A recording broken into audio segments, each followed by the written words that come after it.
Hello there, and welcome to this Women's Rugby League World Cup semi-final review. I'm your host, Super Saiyan Blue Lucario, so grab a cup of tea and join me as we dive right into the penultimate round of World Cup action. First, Australia versus Papua New Guinea. The Gillaroos looking to go 3 consecutive world titles to match New Zealand, while the Orchids were playing in their first ever World Cup semi-final. The Gills were heavily favoured going into this game. They'd been in top form, and it took a very bad off day for New Zealand to run them close in the group meeting, while the Orchids were looking to bounce back from a thumping defeat to England in their previous game. A short bouncing kickoff gave the Orchids first use of the ball, but a soft handling error at 20 metres from the line, and it all came to nothing. How long the Orchids could keep up with a forward battle would be key to their chances in this, and handling would be critical in the mist and rain.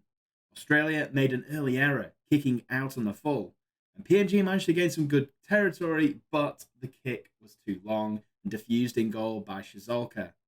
Australia started to make good ground forward. Warning signs were there, but an error at the ruck left PNG off. A massive carry by Elsie Albert made some big yards and earned a penalty for the Orchids to give another good chance close to the Australian line. An early kick was put behind the defence. Too strong. It came to nothing. PNG needed to be a bit sharper on their end of sets to trouble this Australian line because they're too well organised. Certainly were in that part of the game. It was going to be a struggle for them at the office otherwise. The signs were there, though, that PNG were here for a battle. The Gills were making good yardage, though, off some quick play the balls, catching the Orchids cold, but the hands out wide were poor, and yet more errors in the wet. The wet conditions not being handled very well. A big hit on Reeves forced an error that sent the Gills away, but for a great cover tackle. The Orchids then held out for 2 more tackles before Keely Davis burrowed over from dummy half to open the scores after about 10 minutes. The Gills tried to settle, and that upped their completion rate, which at the start of the game was pretty poor. From a set restart from much more direct play, they found an overlap on the left edge, and Isabel Kelly was able to power over the line. The tempo was beginning to lift. Big efforts in defence, but the Gills were attacking behind the ruck, leaving the Orchids' defence scattered, and then a power play on the last tackle saw good hands from Tonegata, who drew in the defence to send Kelly in for a second score. The Gills surged again, the Orchids clearly tiring and struggling as they just couldn't get hold of the ball, forced a repeat set with Dela Cruz clearing up at the back. Soft hands after evading a rushing defender allowed Bent to cross for Australia's 4th. The Orchids, you could see them clearly getting more and more desperate, but the rushing defence has to make the tackle if he shoots up. The footwork from Brown was excellent to create the space for Bent. The restarts were not getting any real distance. The Gills were starting every single set off the front foot. Tonegata was showing her class, cutting the Orchids apart with pure speed, drew the fullback while sending Polite in for the 5th score. The Orchids forced an error to get the ball back, but an error off the scrum from Dela Cruz gave the Gills possession again. A set move from the scrum, and Shizolka sped through to score. Good defence in numbers forced an Australian error again, and this time PNG held on to possession, but were tackled on the last without really troubling the line. Australia went down the other end of the field and very nearly scored, but from an early tackle being given as a penalty, and then quickly crossed again. Kernick hitting a very good line on the right-hand side, had another for the Gills, who really were in a mood. One which is familiar with the men's side, one where they just would not be stopped, sending a very clear message to England and New Zealand what to expect in the final. The Gills are always looking to run. Another power play on the left attacked the edges before a good cut ball back inside to Kelly completed her hat-trick. And Australia came again before half-time. Better defence forced an error, though. Half-time came as a mercy for PNG. The short kickoffs and handling errors just weren't giving them any chance in this game. And after the first 10 minutes, they just fell away. Australia were clinical, with too much pace, power, and skill, killing off the contest quickly within a 15-minute spell where they had all the ball and just relentless attacking class. Australia then picked up where they left off, an early score from Surgis, this time Kelly turning provider back inside after a good ball wide from Brown. A huge hit from Malawi prevented a certain try as Australia burst through again. PNG able to survive the set, clearing up the kick, but a poor offload saw ball turned over again. Shizolka crossed unopposed to bring up 50 points. Another score looked all for certain, but for a brilliant tackle from Elsie Albert holding them up over the line. This just delayed the inevitable, as Harden then hit the ball at pace from close range, managed to ground under pressure. Tonagato then surged through some soft defending to bring up 60 for the Gills, before another one off the back of a penalty, a turn of pace was just unstoppable from second phase movement to the right hand side. A short kickoff from Long was regathered to give the Orchids their best chance of the game on the Aussie line, but Reeves overran the pass on the last. It came to nothing. PNG, they wouldn't throw in the towel, they kept pushing, earned a couple of repeat sets, and came desperately close after Malabag put a kick behind, but Australia cleared it up, just happy to give away a dropout. Albert then went desperately close before Aiton was held up over the line. PNG then got a penalty for messing around the ruck and kept pushing, but were held out. Brilliant defence from Australia, who then turned it straight into attack as Chapman then raced through some soft defence to go 100 metres and score. Australia went again the following set, running on the last, a clear ploy to break through some slow defence. The line speed was almost non-existent at this point from an exhausted PNG side. This time it didn't result in a try. Good scramble defence managed to hold them at bay. The two sides then began exchanging errors as the slippery ball in the wet was really breaking up the play. Tonagato ended up crossing over for a hat-trick after an early kick bounced favourably for Australia, who showed good patience and hands spreading it to the left for a simple score. PNG managed to force an error from the restart to have yet another go at the line, and nearly crossing the corner of Dela Cruz, but for a huge hit from Chapman, absolutely smashed her into touch. Play then wore down until full time, 82-0. Player of the match, Emma Tonagato, a class above. Her speed and link-up play from the back was something quite special. The conditions certainly played their part to increase the number of errors, but the ruthless nature of the Gillaroos makes it ominous signs of the final. PNG just never really gave themselves a chance. Too many mistakes on the day and too much defending to come anywhere close. Next, England versus New Zealand. The last time these two met in a World Cup was at this very stage in 2017 in a 52-4 defeat for England. But the game has come on leaps and bounds in the UK since then. The Women's Super League is really building. The England side are playing with some real confidence. The Ferns showed that they were up for the fight to regain their trophy with their previous game against Australia. But the big question was, how much did the effort take out of them? It was a nervy start, both sides trying to settle in and go set for set. Some big collisions setting the tone for the battle to come. Nichols didn't deal with a low long kick, and England had the first opportunity of the game. First blood was drawn. A patient approach to the early plays before link-up play between Wingfield Hill and Roche sent space for Fran Goldthorpe to get round the defence and squeeze in at the corner, turning Bartlett inside out. A set restart for slow defence in the ruck kept the momentum firmly with England, who looked to build on this. While they didn't get a repeat set, they did force an error, as Hafanga was hit really hard by Emily Rudge, forcing a knock on. However, they couldn't capitalise. Roche lost possession late in the tackle count. Varcolo made a mistake on the second tackle, taking the ball in, but England again couldn't capitalise. This time, Hardcastle losing possession on the first tackle from the scrum. Both sides were making a lot of errors in the wet conditions. New Zealand were looking dangerous breaking to their right-hand side, but great scramble from Leah Burke was able to break up the attack. But this was signs to come that the space was there on New Zealand's right. Good kick pressure on Roche led to New Zealand starting us at the front foot. Amber Hall then winning a penalty after barreling through some defenders. A looping pass found Viacolo out wide, but the pass was high. England were able to recover. This, though, just delayed things. Amber Hall burst through a very weak tackle from Hardcastle and managed to get the ball away to Hafanga in support, managed to ground under intense pressure. Reduced the arrears to 6-4. New Zealand then picked up some serious momentum, building big yards on the carries and put themselves in great positions to score. A neat kick from McGregor found Hafanga, but the pass to Varcolo was deemed to be forward. England was struggling to make yards out of deep, and the Ferns were really building the pressure, really building themselves into the game. Nichols sprinting onto the ball, and the set starting from virtually the halfway line. But Clark was hit very hard, and an error was forced. England then attacked, found their front, got some quick play the balls, forcing repeat sets, and Wingfield Hill put a kick through, forcing a dropout from Nichols as they tried to wrestle momentum back from the Ferns in a very even contest.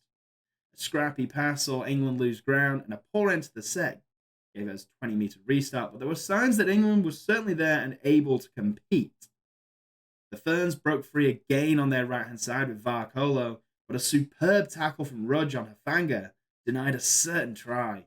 England able to survive as Roche then dived on the kick on the last tackle.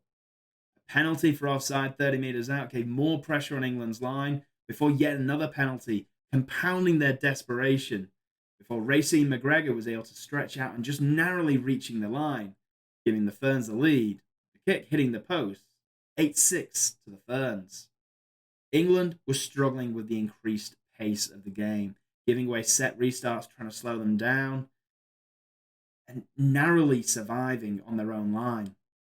The Ferns continued to pound against England's line.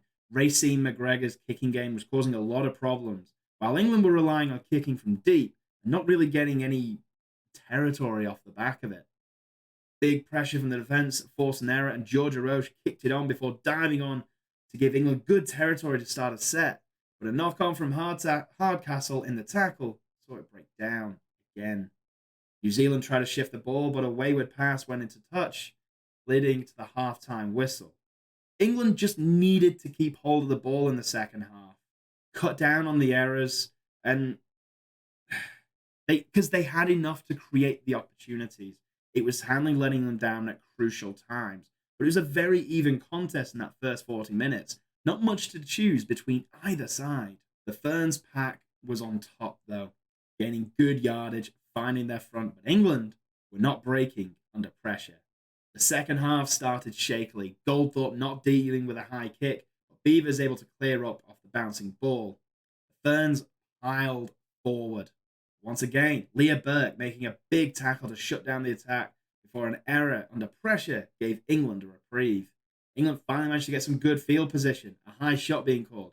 There'd been some borderline hits in the first half, but nothing borderline about that one. England looked to create multiple runners out the back, but Ferns were able to deal with what was being thrown at them.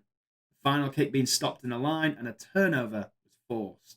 A burst from Hafanga through the line set the alarm bells ringing before an offload to Nichols, who found a great pass out left, and support came in the shape of Poulet to extend the Kiwis' lead. A wicked kickoff from Stanley went dead for a dropout to give England a shot to hit straight back, but a poor pass went to ground. The Ferns escaped. Hafanga again made a break after a late offload, was stopped just short by Goldthorpe, but England didn't get back in set, and Brianna Clark strolled over through a huge hole in the middle.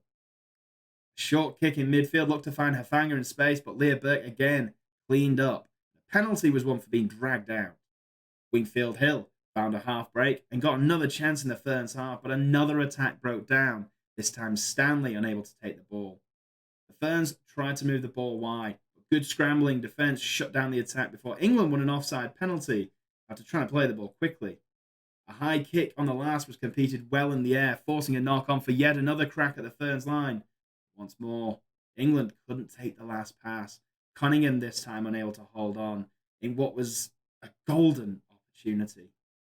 Stanley was then unable to deal with a high kick, and the Ferns attacked again, narrowly being denied after a knock-on trying to score.